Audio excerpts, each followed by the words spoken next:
Hey y'all, aloha.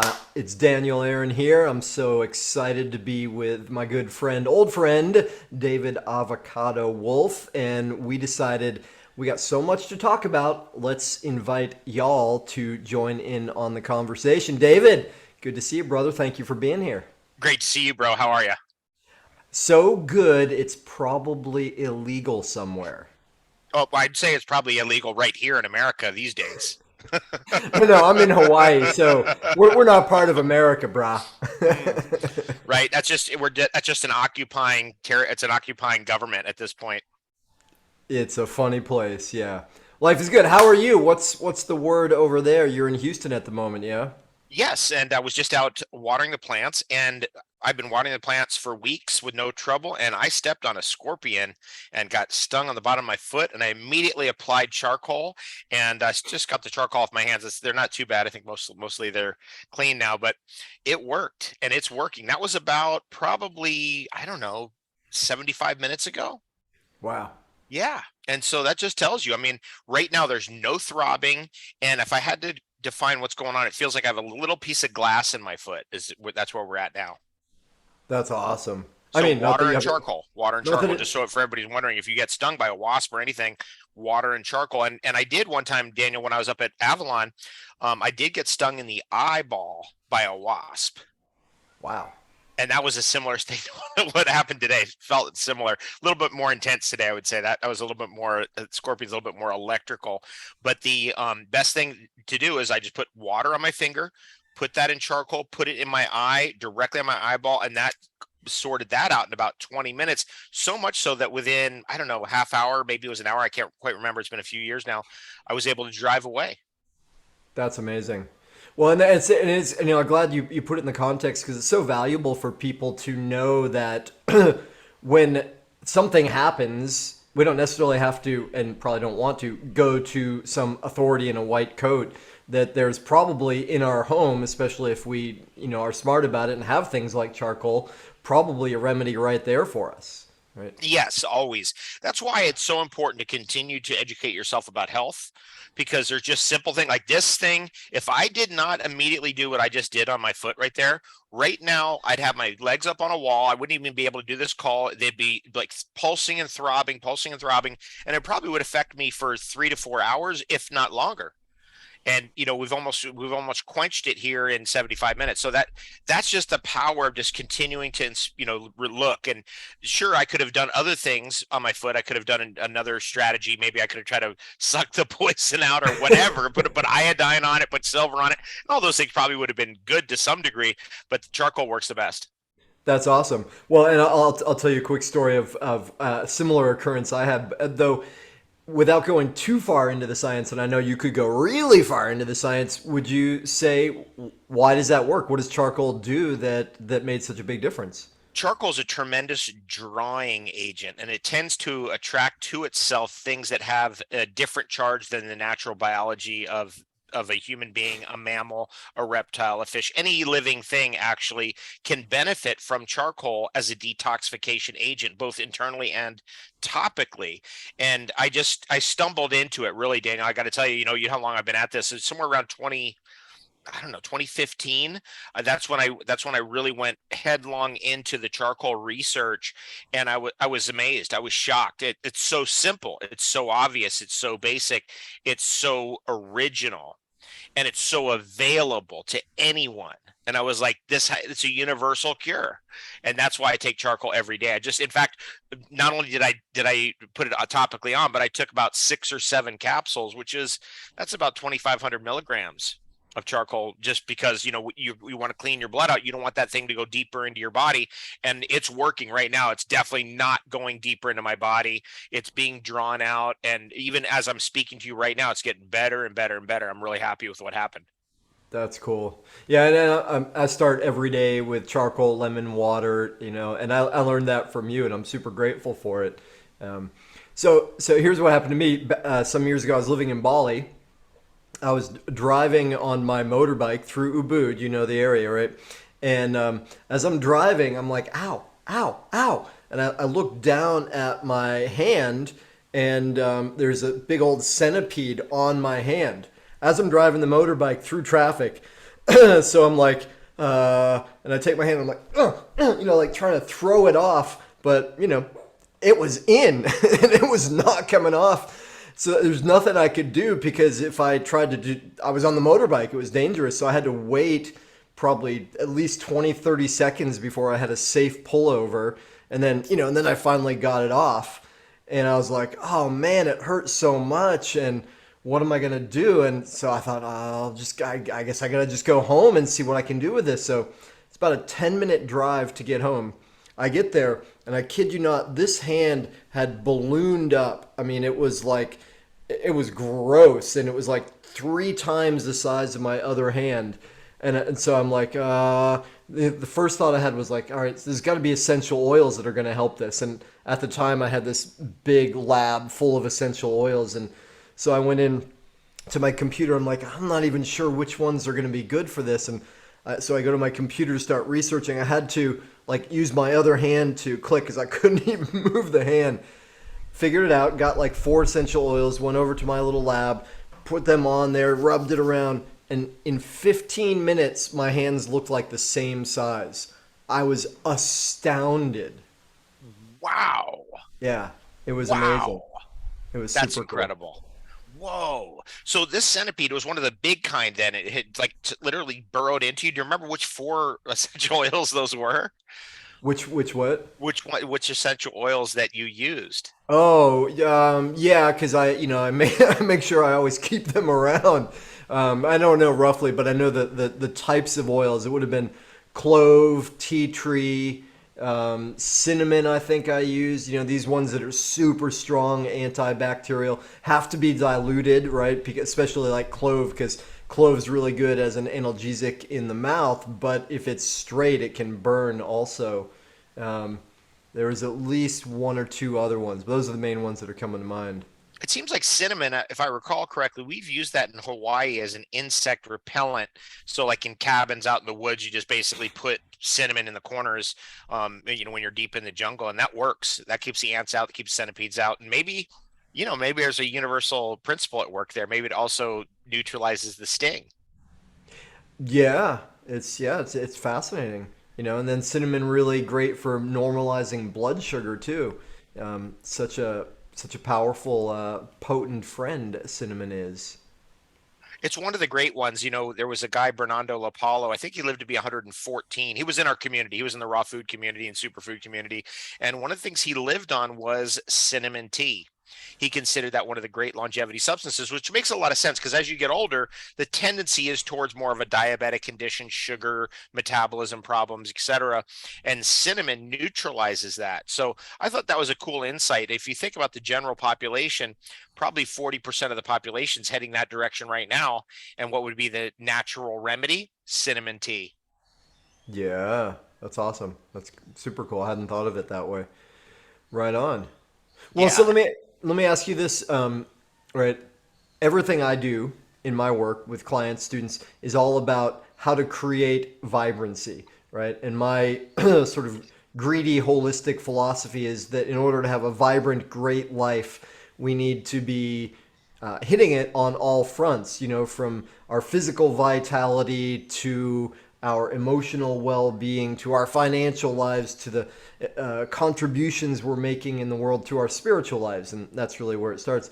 What would you say is the most important or one of the most important contributions to vibrant living? Well, one of them happened to me today. I don't know if it's the most important, but it's definitely important. And Yeah. so I was in the house. I was feeling like lethargic and kind of drowsy and sleepy. And I was like, I'm going outside. This is from being inside. And so I immediately went outside and started dealing with. We were filling up the pool in the back here. It had gotten low because we've been in quite a drought here, so there's been a lot of evaporation.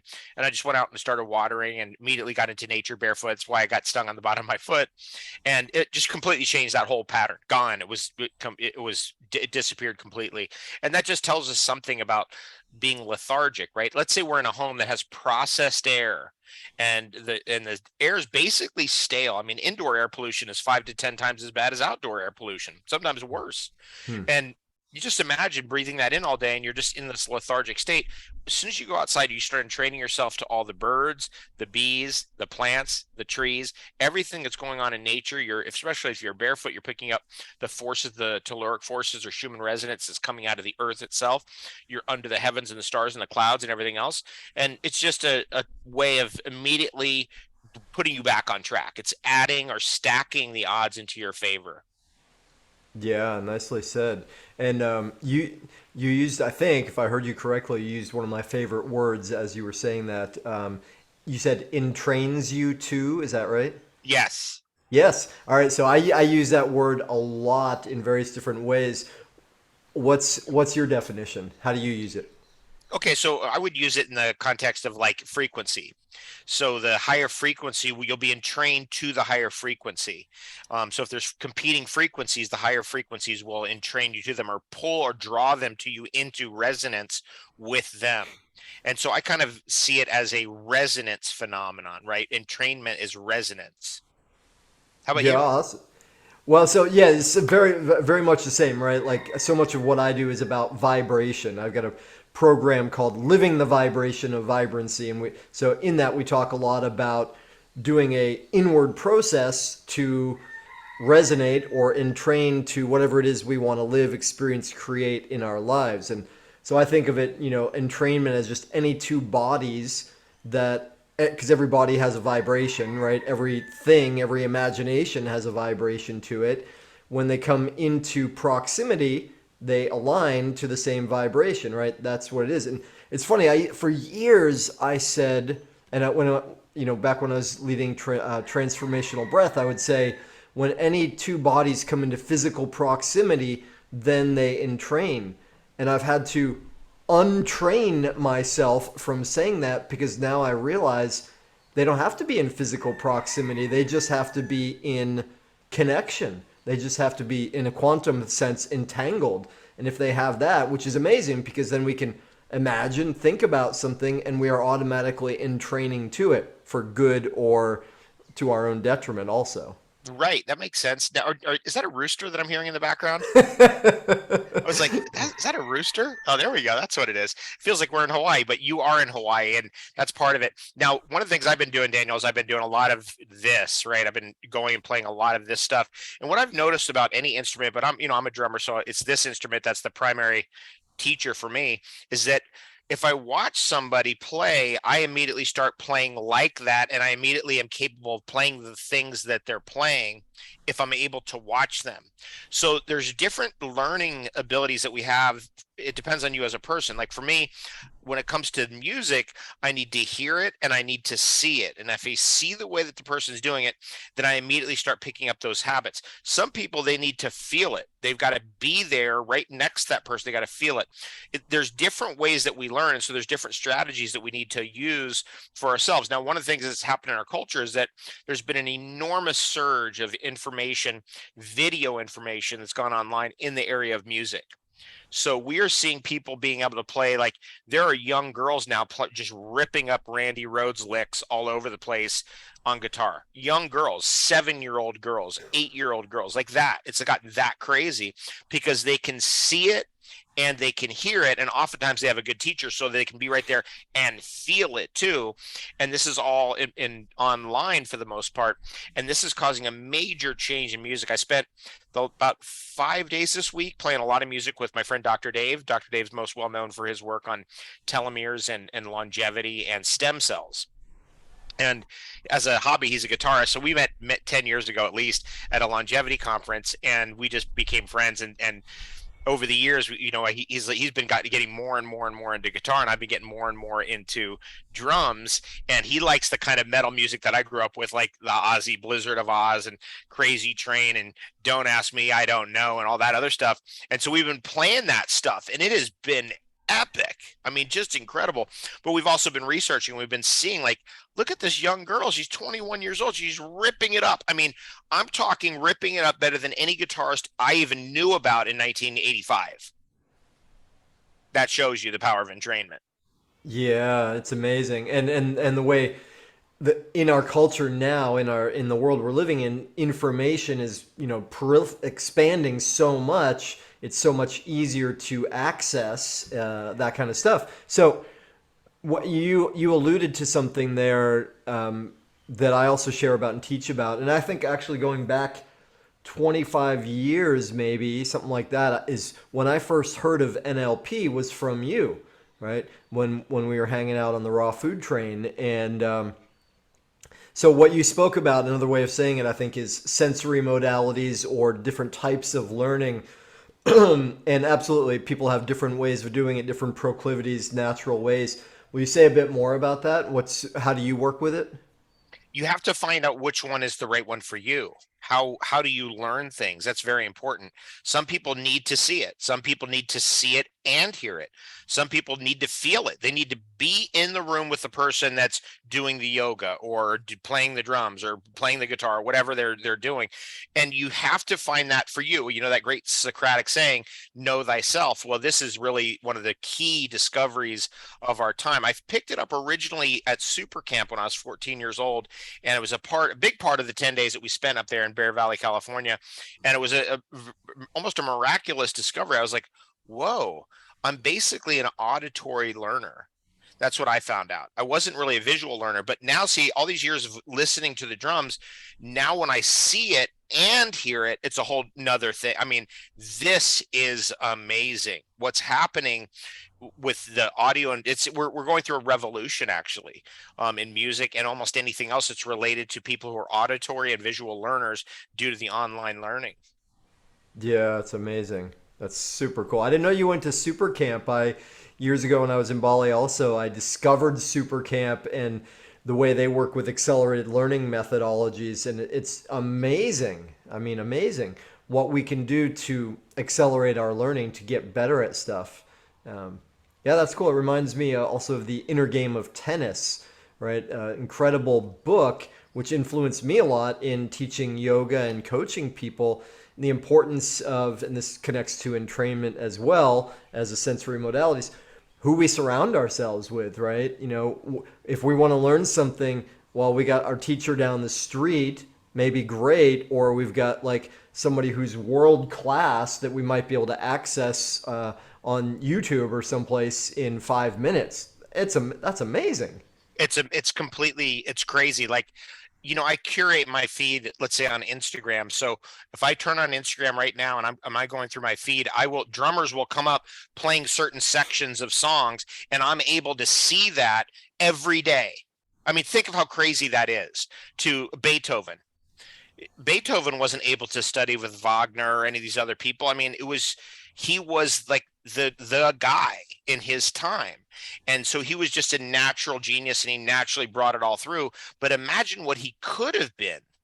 Imagine if he had YouTube. Imagine if he had Instagram. Imagine if he had the internet, right? And this is what's happening now. And there are people out there. Again, this next wave of musicians, just use that as an example. It's also true of filmmakers. It's also true of storytellers. It's also true of yogis. It's true of everything. This next wave is just, this is revolutionary because again, I've been following, for example, female guitar players who are playing everything. They can play any Marty Friedman lick. They can play any Jason Becker lick. They can play any Randy Rhoads lick. They can play any Dokken, George Lynch, anything. Easy and clean. It's like, what's going on? But this is again true of every direction. Now, this is kind of interesting as it feeds back into what I think is happening in the world right now. What's happening in the world right now is we're reaching virtuoso levels in so many areas that we're starting to look at the systems that we're living in, the political systems that we're living in, the medical systems that we're living in, and they're completely corrupt and antiquated, and they need to be updated. And the system doesn't want to update because it's entrenched corruption. It's like a mafia. It's like a gang. And this is why we're getting the types of insanity that we're getting right now, because we're going through a great awakening. It's obvious. It's real clear. And so the powers that be are like, not on my watch. There ain't gonna be great awakening. I got my $1 billion and you ain't getting it, or whatever their thought pattern is. The control usually has to do with control issues or greed issues or the desire to poison in some way. This is kind of this like sociopathic and psychopathic behaviors. And so that's why it's all happening right now. Because everybody asks me all the time, like, why is all this stuff happening right now? This is why. It's exactly the reason why. Yeah. All right. Well, I'm with you on that, and that begs a really interesting question for me, which is I know you, especially in the last couple of years, have dived pretty deeply into I don't know examining what is happening in the world and uncovering corruption, and there's a lot of just nastiness that's been going on, and I think in a really divided world, whichever side people are on or whatever their perspective, everybody's going to agree on that. Like there's some nastiness that's happening, um, and you've dived really deeply into it. You've exposed yourself a lot to it, and yet from the way you speak and how I know you, you maintain a very optimistic viewpoint of the world, this evolution of what's happening. Is that fair to say that you maintain that? And if so, how do you do it? Right on. Thanks. I'm definitely this is the most optimistic time ever. Actually, we're feeling now the end of the Kali Yuga for real. This is really the end of a 5,000-year age of darkness, and therefore everything's getting revealed. That's what the apocalypse means. Everything's getting revealed. We're getting to see it all. And what will come out of this is systems that prevent corruption from occurring at the tops of corporations, systems that prevent corruption in financial institutions, systems that prevent corruption in politics. We weren't clever enough to develop those systems in the past. They were like the founding fathers of America were pretty clever. They had some pretty good ideas. There's been some really good ideas that came out of the Native American tribes of North America, and we could say that probably of all systems all over the world. There were some great ideas. Now it's time to bring it even to some better ideas, because now we've seen that, like, oh, we had some great ideas, but corruption still infiltrated, and that's what's going to come out of all this. So there will be Abraham Lincolns and George Washingtons and Susan B. Anthony's and all these people that will come in the future that will be way beyond those ones, way beyond. Like they were actually the prototypes for the great beings that are coming into the earth now, and these beings will develop systems of freedom that will automatically keep people who want power from getting power. Hmm. Right. And we see those right now being set up, like in cryptocurrencies. You can see the decentralized cryptocurrency world is governed in a decentralized way. And that's a beautiful thing to see. And we're going to see more of that going in the future. But the old system probably doesn't want to give up very easily. As I think we're seeing, they're trying every psychological trick. They're trying every dirty trick. It's a gasp. And in the next 100 years, it's gone. It's going to be over for them. And we're heading towards just more awareness, better times ahead, more glory, more music, more creation. And the locus of that freedom, that liberty, those developments may move around. There's parts of it will be developed in Africa, parts of it will be developed in Russia, parts of it will be developed in the Ukraine, parts will be developed in China, parts will be developed in Japan, some in the US, some in South America. It will move around. It won't just be in one place. And that's kind of a cool development. So that's the world that we're heading into. Nicely said. Yeah, there is a ton of reason to be optimistic, to see where things are going in a positive way. Um, I'm glad you brought up cryptocurrency, because for me, as you were describing the falling apart of the antiquated, broken, corrupt systems and the new systems coming into place, to me that's one of the most obvious examples, because it's largely already here. I mean, there's a lot of growth and a lot of it to be developed, but wow, that's revolutionary, incredibly positive. Um, and I got another question, but first I'll just overlay one piece on what you said. I keep coming to a lot lately. I'm sure you've seen this image. There are a bunch of different videos on YouTube about when you take a vibration plate and you put sand or metal filings on it or something, and then you put a certain frequency on it and it's vibrating in a certain frequency, right? And what happens is those filings or pieces of sand, they'll come to a certain order, a certain shape, and it will be organized and symmetrical, right? And everything's stable at that point. And then if you increase the frequency, right, it's like it starts to shake. It's like it's holding on, then blah, it goes apart into this like complete chaos.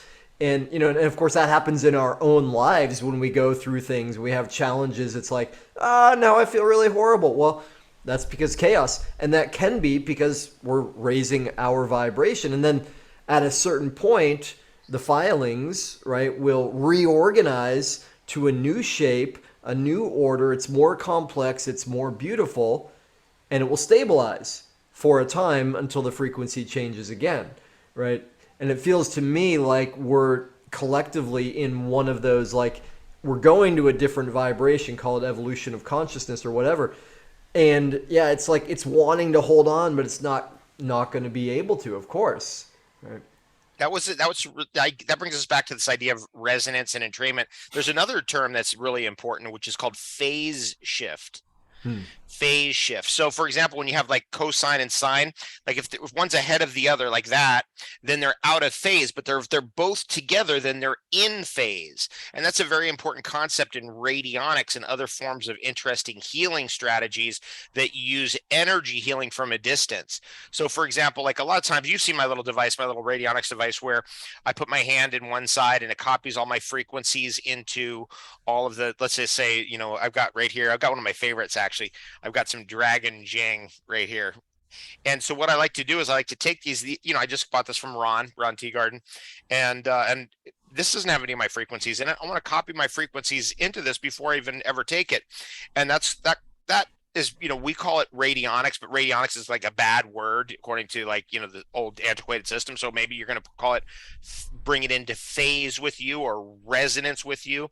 And this stuff, I first became aware of this stuff working over 20 years ago in New York. You remember when I had that place in New York, and mosquitoes would come in the summer, and we'd go catch them and put them in a bag, and we'd put the antidote, we'd put the mosquitoes, like 7 mosquitoes was usually what it took.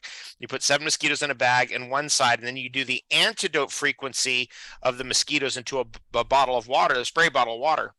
And then you go around, you spray the apartment, and those mosquitoes go right out the window. They just can't be in that environment. With the radionic frequencies or the resonant frequencies that basically push them totally out of phase, right? So you either want to go, if I'm going to consume something, I want it totally in phase. If I want to get rid of something, I want it completely out of phase. It's amazing. I remember almost 30 years ago when my breathwork teacher started speaking about what we were doing as vibrational medicine, right? And she said that, and I was like, oh, don't say that. It just makes it sound all new agey and airy fairy, and I wasn't comfortable with it at the time. And, a few years later, I'm like, oh, yeah, everything is vibrational medicine. Everything is frequency. And it's like such an exciting era we live in now because it's becoming so much more readily available, both the knowledge and the tools for how to implement it and take advantage of it. So that brings another question then. I'm glad you brought that up. What do you think, right? Because you're an incredible experimenter and developer, researcher and developer of using external substances, right? Like Ron Teagarden's medicine that you just brought forward there, and products of your own, and all kinds of products, right? And I love that. That was one of the most fun things when we were working together is, we got these amazing olives from Peru. We got, this spirulina from here, this bee pollen from us. What do you think about the interplay between using an exogenous substance coming from the outside versus creating the frequency oneself on the inside? Oh, that's a good question. I feel like we have to do both. It's part of being incarnated on the earth, and as you get older, you have to spend more time creating it on the inside. And that, to me, I spent a lot of time researching why that is, right? One obvious reason that is because, and just that everyone can see, is you can't process food the way you could when you're 20 years old as when you're 50 years old. It's just not the same. And the reason why that is because Rudolf Steiner, to me, really had the real answer to that. He just says you can't generate the forces, maybe the enzymes, whatever you want to call it, to take that external substance and internalize it and make it part of your being. And so what happens is the material starts to be toxic. And so you can't actually eat as much food as you get older. It's just not possible. Now, what ends up happening is that you have to then, as you age, spend more time fasting and create the substances within yourself to digest and eat. And I've spent a lot of time, at least the last 4 years, hardcore 4 fasts a year pretty much over the last 4 years on that particular thing of like, okay, let's get into this here and feel into this. And is this really true? And the answer is, yeah, it's definitely true. You can create everything inside your body that you need, no question about it. We're definitely overfed for sure, especially for our age, and we have plenty, and that's why you actually have to take it on as a discipline. Otherwise, you just keep with the same patterns you had when you were 20 or 30, and it's your body can't handle the substances. It's too many foreign substances. Your body says, look, I don't know what you're doing, but we can't handle all this, and it's going to break down the organism if we keep going with it. Yeah, cool. Nicely said. And I'm with you. I think both is useful. Both are useful. I like my approach to life is I feel like I am a optimalist, like as in let's optimize the situation. Let's use everything as long as it's helpful for us and not harmful for others. So, yeah, every day I go inside and work on my vibration, my frequency, what I want to resonate with and entrain to. And I'm also aware of what I consume, whether that's food and drink or media or the vibrations of other people, because that all makes a difference too. Um, so You brought up an idea that I wanted to talk about, which is getting a lot of press right now, and we've never seen so much press on this idea. It's booming right now, which is the idea of microdosing, the idea of psychedelic plants, the idea of psychedelic fungi. It's become a massive, massive part of society. I mean, I can't even tell you how many people I run into are like, "Hey, what do you think about microdosing psilocybin? Is it good? You think I What do you should think keep about doing it? And I already know, right? So as soon as they started, they've been doing it. They've probably been doing it for months at this point, on and off, figuring it out. And psychedelic plants in general, why is there such a psychedelic revolution now? Right, in the last 100 years, it's exploded. Why now? Because this is the end of the Kali Yuga. It's the end of the Kali Yuga. And so what these things are doing is entraining you or putting you into phase or showing you where the door is so you can get back to those states of consciousness that are natural and spiritual for a human being that we lost during the Kali Yuga. That's what it is. I'm convinced of that. The evidence is plain for everyone to see. Now, does that mean you need to do psilocybin every day? No, doesn't mean that at all. Like at this point, I don't. I appreciate psilocybin being there, but I personally can't even take it anymore. I can't even consume it, not even microdose it. My body just rejects it. I appreciate the doors it's shown me, the insights, the places it's taken me. Those can never be taken away from me, but I know I can get there without that fungi now. Maybe I overstayed my welcome. I think I did too much, and I appreciate all the experiences, but I'm happy to get there without that now. And that's the purpose of it too, is that there's a time for it and there's a time not for it. And when it's not the time, you still know where those doors are because it took you there. absolutely, well said. I'm with you. It's phenomenal where we are with it right now. How much it's coming into the mainstream. Like Michael Pollan's book, that was like 5 years ago now, maybe. And How to Change Your Mind, right? And there's so many people, well-known public people, even ones that I would think of as fairly mainstream, are just openly saying, "Yeah, I'm doing this. I'm microdosing that." And as far as I know, it's still illegal in some states in the U.S. Most states. Right. So, which is fascinating, right? Because these people that are, luminaries and famous in in many cases, are openly saying it, without fear, as far as I can see, and apparently with impunity, and that's pretty cool. That is a really cool development, right? You could imagine a time maybe in the 1930s where they're knocking on your door, right? They're like, what are you doing? What are you telling people to do? Such things have evaporated. They can't. That's over. Those days are over, and they just retired naturally. That's what's so beautiful about it.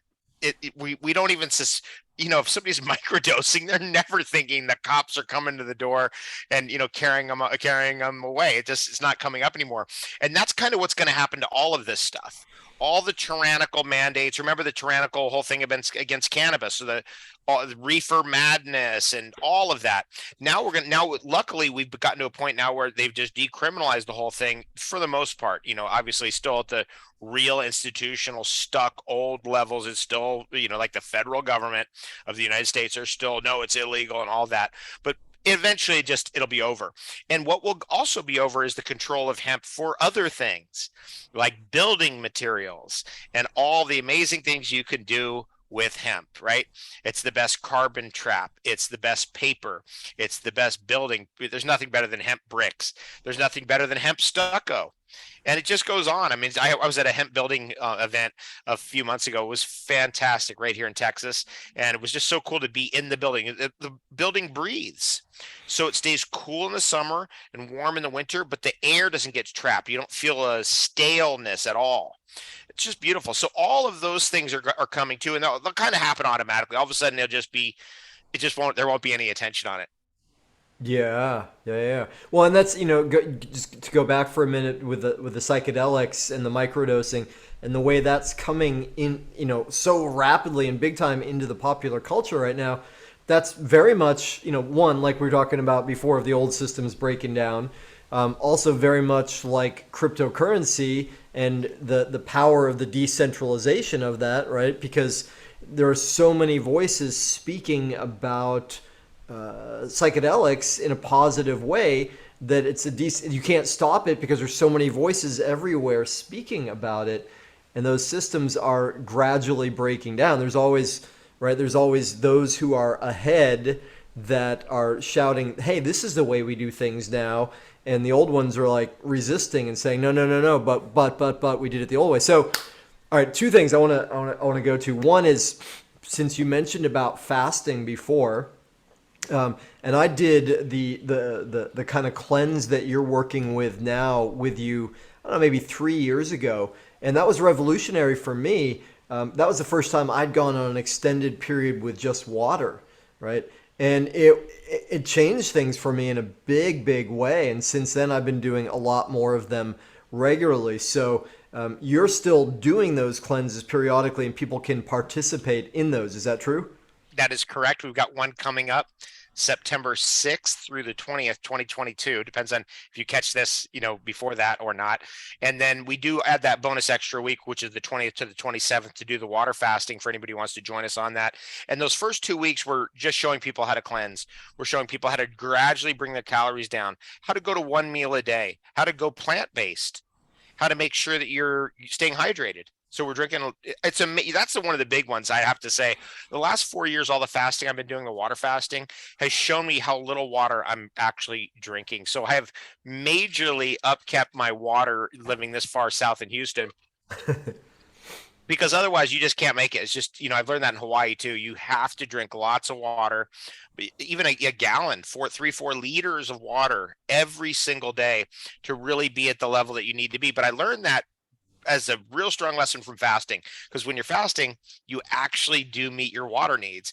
And when you're not, you go, oh, I'll just eat instead, or I'll just drink this juice instead. But really what your body wants is water. Absolutely. And one of the most important ways I think of that is because we're an electrical system, right? And just like a battery, if it doesn't have water in it, or anything, if it doesn't have water in it, water is a conductor of electricity. And if we don't have water in us, we short circuit, we lose energy. And I want to respond to what you said about the way you're leading that cleanse. It's so valuable, right? And even for me, like I've been cleansing and fasting for 20 something years. And then when I did it with you 3 years ago, I was like, oh, it never occurred to me to like gradually decrease my calories, to do it in this sort of methodical way, to gently and intentionally enter into this. And of course, yeah, the water part is optional for people. That makes good sense. And so many people I know never get into fasting or cleansing because, well, they don't know how, and it seems scary, and there's so much misinformation out there about it. So I love that you're leading people in a gentle way with it. It's really amazing. If we've tried every iteration of this, by the way, over the years. Those retreats where we do the Love Your Liver retreats, where we get people to bring their calories down, and then we do a liver cleanse, or we do 11 days in Costa Rica, and then we were doing massive amounts of colonics and enemas, and immediately go into a water fast, or just all kinds of iterations of this kind of thing. And I found that over the years, the best way that's not too short, not too quick, but it's not too long, is 1 week of good prep to get off of food. 1 week, then you're 100% on liquids, and then you're bringing your calories down, and then boom, you're ready. When day 15 shows up, you've done just the right amount of time to prepare your body. And then, my friends have told me over the years, and many people in the cleanses have told me over the years, that they had never done a single day of water fasting in their life until they got to day 15. All of a sudden, it was easy. And they got through day 15, day 16, day 17, 3 days of water fasting, never done it, never thought they had the discipline to do it. I get that all the time. My friend Justin Bua is a famous painter. He for years he was like, nope, not the discipline. Nope, can't do it. There's no way. My metabolism too fast. No, can't do it. It's like, dude, you got to do it. And so finally he did it. Did the 3-day water fast easily. I think he may have done 4 days. Yeah, that's powerful.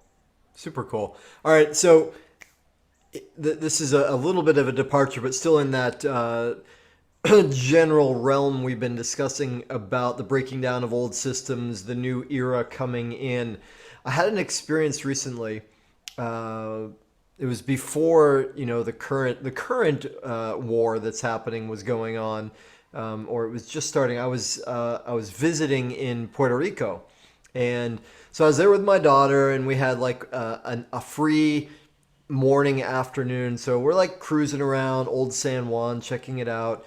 And one of the features of that town is they've got these two big old forts, right? And they've turned them, because it's a territory, the U.S. has turned them into essentially museums or national something or others. So we went and we had a tour through it, and it was fascinating, right? Because we're walking through this thing, and, the walls like this, and it was like old school forts with the, where you fire the cannon through here. And I could just imagine, like, oh yeah, there's boats out there, and the boats are like, shooting not bombs, I guess cannonballs was our version of bombs then, and they're coming over here, and I was sitting there, and and this was from 500, 600, 700 years ago was when that was going on there, and I was like, golly, I mean, we're just so primitive human beings, like that somehow we conceived that was a way to behave, a way to do things, like killing each other en masse and bombing each other. Like, that's so ridiculous. And then of course I was like, oh yeah, that's happening now. That's still happening, right? And as we evolve, what's your perspective? Can we evolve out of violence?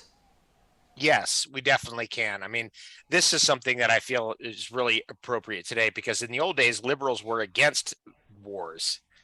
Now they've been pulled into, like, this is like, the Democrat Party is the liberal party, is like been pulled into, nope, we're going into this war. Not that the Republicans aren't for it too, but for the most part, there's more resistance to the Republican Party, shockingly. And so things are shifting around, big shifts, which is good. That's telling us that these old patterns are breaking up.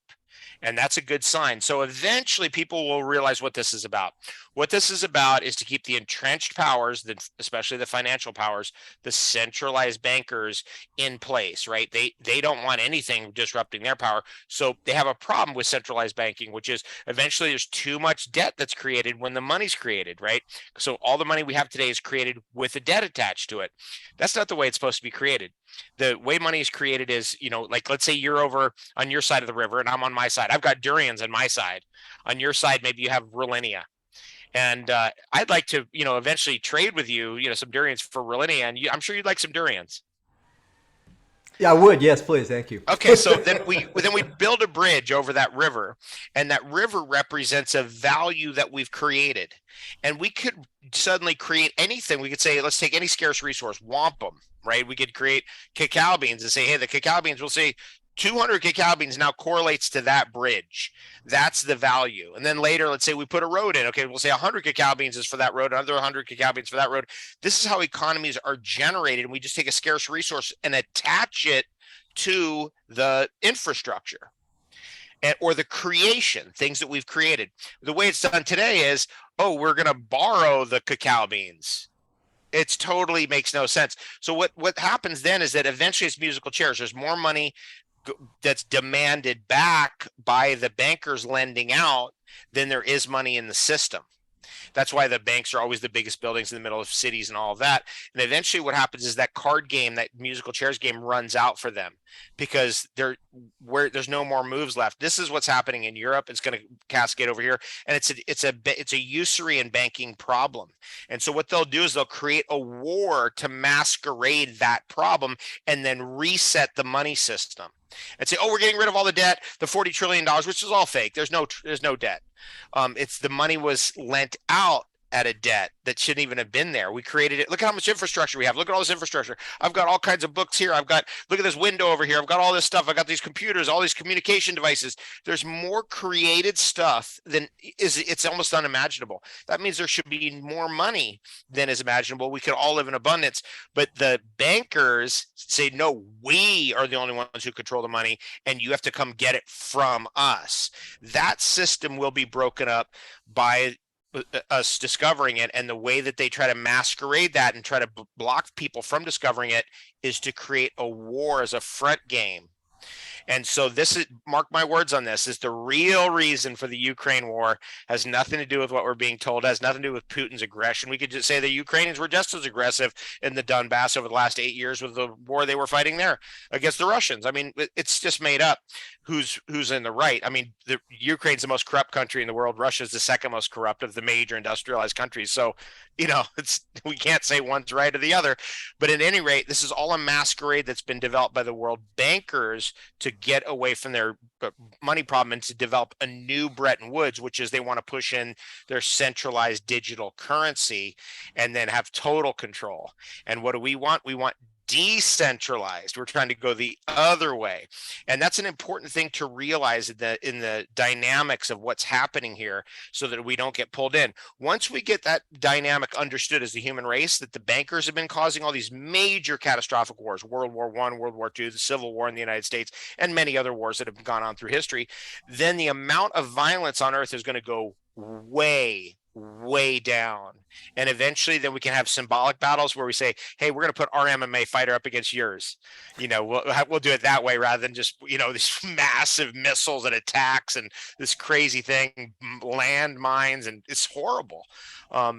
Eventually we'll get more clever about it. We'll do it as more of a bread and circus rather than an actual let's go kill each other thing.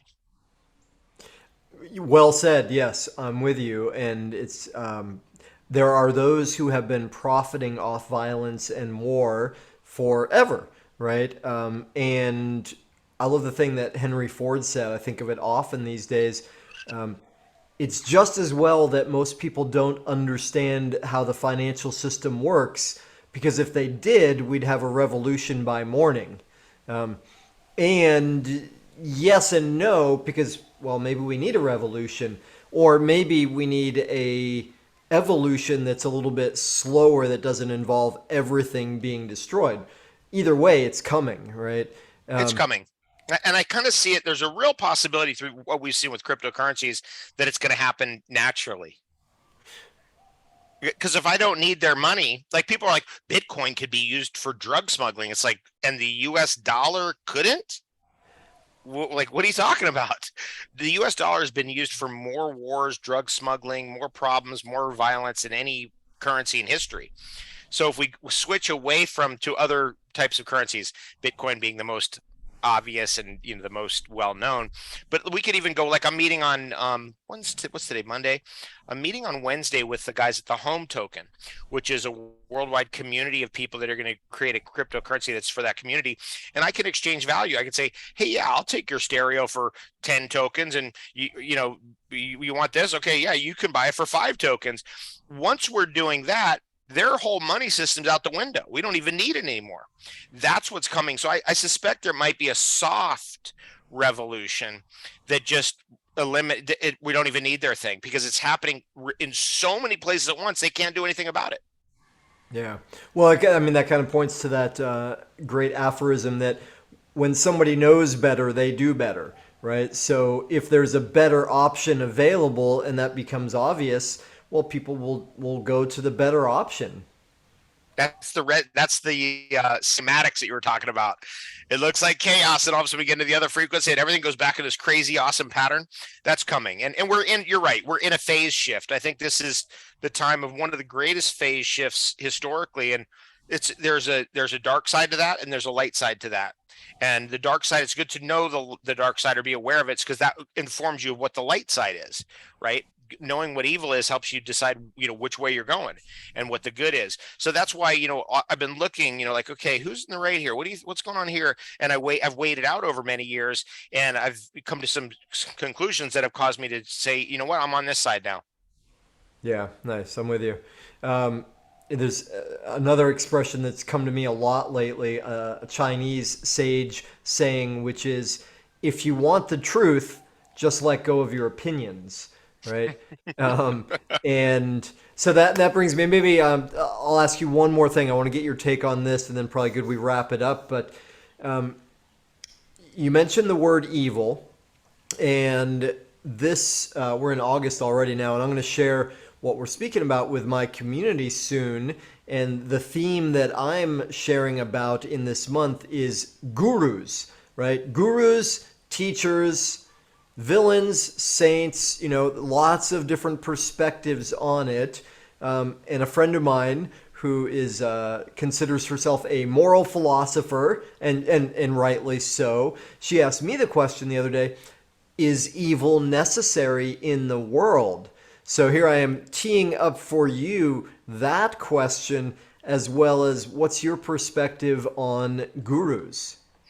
Oh, geez. Okay. Well, I guess I got to probably split that up into two parts. That's such a great question. And thanks for that. In my opinion, in this dimension that we're in, at the state of consciousness that we're in, what the evil is, first of all, evil is parasitic. It doesn't create anything. Rudolf Steiner talked about two forms primarily of evil. One is escapism and false idols and false light, gurus, in certain perspectives. And the other one is the materialism, the algorithm thinking, the technocracy, using technology for evil. That those two, they're strange attractors. They're black holes. They pull humanity into deep-seated troubles, because what they're doing is they're stripping away everything that is not us, actually, right? So let's say somebody goes, I'm going to be a businessman, I'm on Wall Street, I'm going to make all this money and do all this other stuff, and I'm going to just, I'm going to get my yachts and all this kind of thing. Ultimately, what ends up happening is that is an imprint on their soul that takes them off track from moving their soul evolution to a higher phase, a higher calling, to create for God, to create for the future, to create for the infinite, to help up level everybody at once, right? Because it suddenly becomes me. He called that the Ahrimanic materialism, right? I'm going to do this, I'm going to do that. It's a Western karma. The Eastern karma is kind of, and this is not mutually exclusive. There's Eastern karmas playing their way out here in North America, but the Eastern karma is more of I'm going to escape. I'm going to give my power away. The guru is going to tell me what to do. And that's a false light. And that's drug addictions, drugs and alcohol. That's giving our power away over to a guru, and then suddenly they walk off with their couch, or we find out, like, Sadhguru. I like some of the things he said, but he's there with Klaus Schwab saying, yeah, the planet's overpopulated. How do we know that? We don't know the planet's overpopulated. That's a ridiculous statement. That's just one of these aphorisms that's been blasted into our minds all our lives, that there's problems with humans. Humans are a problem, and there's too many of us. Who says who? There's no problem with any. There's not. I don't buy any of that. So I saw that. I was like, oh no, he could be one of those kind of like fake gurus, So that I see that. So the evil of those two things, those two strange attractors of troubles, strip away from us everything that is not the creative soul, the creative heart, the cosmic Christ within, which is moving forward. So they're good, actually, right? So the evil is actually playing a really good role. How many times have you had somebody in your life, or you've known somebody who was a drug addict? They almost killed themselves with drugs, and they saved themselves and came out a better person. How many times have you known somebody who was a Western business person that was me, me, me, me, me, and they realized that's a dead end, and they came back a better person? Right? That's why we have evil in the world. It's because it's actually helping us to evolve. It points the way and says, hey, that way, go there. And that way to me is always into the heart. Beautiful. Nicely said. Right Thanks. on. So, and a thing that we didn't speak about that that you want to say to our communities? Well, I think one of the things that I really make a daily practice is I try to fit in as many things into each day as possible. So when I get up in the morning, I make sure I have my water. We talked about water and charcoal in the morning. Well, I do water, sea salt, charcoal, and lemon or lime in the morning, every morning, and I just make that a pattern. And there's certain things like that that if you're on a healthy lifestyle, spiritual oriented lifestyle, that you just try to fit it in every day, you know. And sometimes you get thrown off track, and that's how life is. And sometimes you have to get off track on purpose because you don't want to get too into that materialistic, I'm going to do this, I'm going to do that mindset. Sometimes you just have to get into the holy flow. But this idea of living a spiritual life to me is about the moment to moment intention, the moment to moment intention. And that to me is, you know, the more power, the more creative force, the more will you get into that moment to moment intention. That's where the real juice is in a healthy and happy lifestyle. Boom, nicely said. You know, it's hilarious that you say that because a couple hours ago I was in the midst of my now daily coffee enema, which is for me one of the best times to read. And I'm reading, I can't believe I never read this book before, The Personal MBA, right? Which is an amazing business book. And the part that I was just reading before we spoke, I don't remember who it was, but he said, wasn't Steve Wozniak, but it was somewhere around there, said, if you break your day into 10-minute increments and get as much as you can out of those 10 minutes, it'll radically change your life. And, you know, and I think that speaks well to what you're saying about being intentional and focusing on what matters in this moment. What am I creating? What am I energizing? What am I entraining to in this moment? It's super powerful. Yeah, Yeah. very, very powerful. That's where I kind of arrived after a lifetime of studying success books and success literature. Just bring it all into every moment. I was talking with Dandelion over here the other day, and we were talking about work all the day that you work, work. Every moment that you're working, work. Right? Don't be off somewhere else. Do what you're doing. It's such a cool meditation. It's a lot of fun too, right? When you're just completely in it. You're committed. And to me, that's always better than the idea of like, well, I'd rather be doing this and, you know, spacing out and going over here. It's like, no, you're there. Do it. Be it. Totally. Absolutely. That's one of the main benefits of meditation is to cultivate the ability to stay present. Yeah. So, hey, if people want to get in touch with you, find out about what you're doing, the amazing products you sell, or join the cleanse, what's the best way? Great place to find me is at davidwolfe.com, DAVIDWOLFE.com. And you can find me on the social media sites like Instagram, David Avocado Wolfe, DAVIDAVOCADOWOLFE. And you could find me, let's see, what's another good little platform? Frequencylifestyle.org. Frequencylifestyle.org. After a while, we found out that this energy business works. So we were like, let's create a website that's really about that. And that's frequencylifestyle.org. Right on. Cool. Well, my friend, my brother, so good to get a chance to rap with you today, and I appreciate you generously giving this time and so that we can offer it up to others. Thanks, man. Fantastic. Hey, I'm going to flip it back to you. I want to get all your details because I'm going to send this out to my audience as well. How do people find more about Daniel Aaron? And then if you could tell us about your book. Oh yeah, thanks.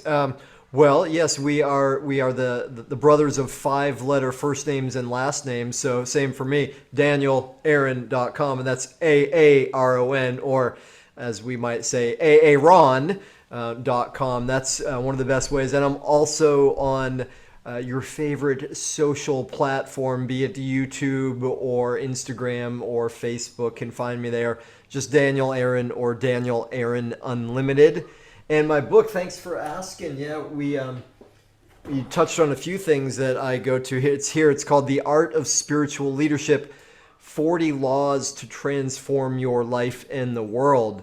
And as you were speaking about the benefit of evil or the purpose it serves in the world, I have a chapter in here called Rock Bottom, right? And in that chapter, I tell a lot about various places where incredible luminaries hit their bottom. and the incredible benefits that brought them in their lives from getting that contrast and saying, yeah, this isn't me, this isn't who I am, I'm going that way. So yeah, thanks for asking. It's a fun adventure, the book world. Fantastic. Awesome. Just so Yeah. awesome to spend some time with you. Thanks, bro. Likewise. All right. Aloha, y'all.